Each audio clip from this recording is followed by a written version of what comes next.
Such a man is psychiatrist Dr. Assagioli, the father of the concept and practice of psychosynthesis.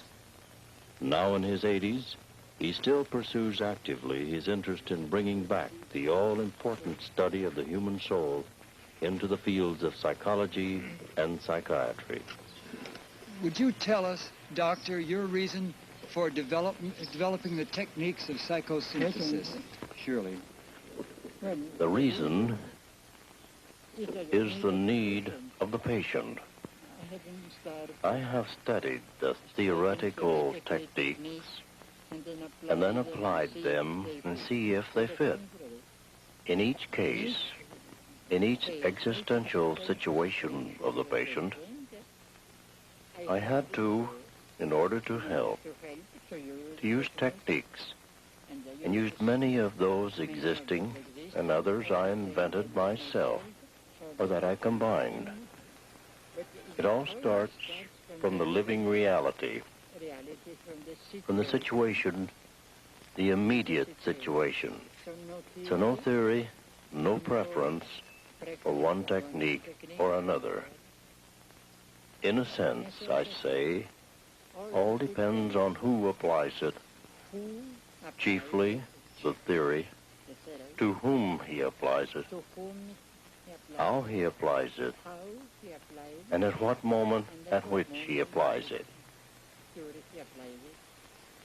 So each technique can be helpful or harmful according to these four elements. See what I mean? So that gives a great freedom and pliability. But of course that requires intuition and great practice. But it's easy. I think it's a good policy that it corresponds to inclusiveness of psychosynthesis.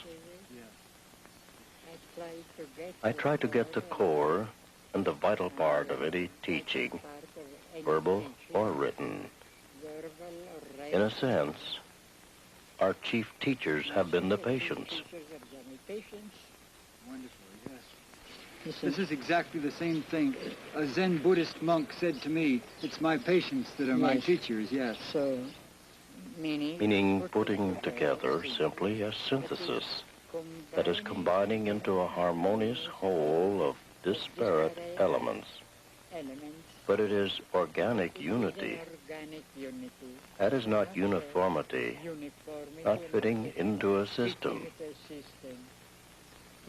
It is an organic unity in which each element keeps its own individuality and function.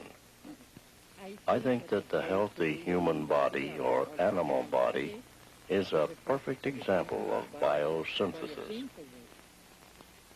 Each cell and each organ, each apparatus concur to the preservation and development of life. In a unanimity for that. But the heart cell remains the heart cell, and the liver cell remains the liver cell. They don't mix. Would you tell me, Doctor, your definition of psychosynthesis? Psychosynthesis is essentially an attitude. The attitude of the teacher or the healer or therapist to life in general, a rapport or an interplay with patient or pupil. And it is,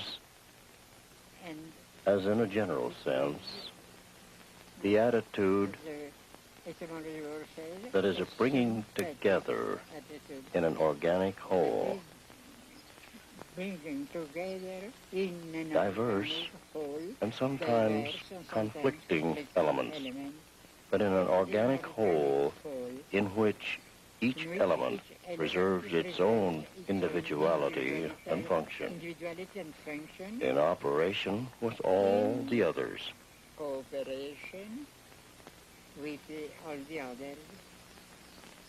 And the faithful human body is a perfect example of biosynthesis.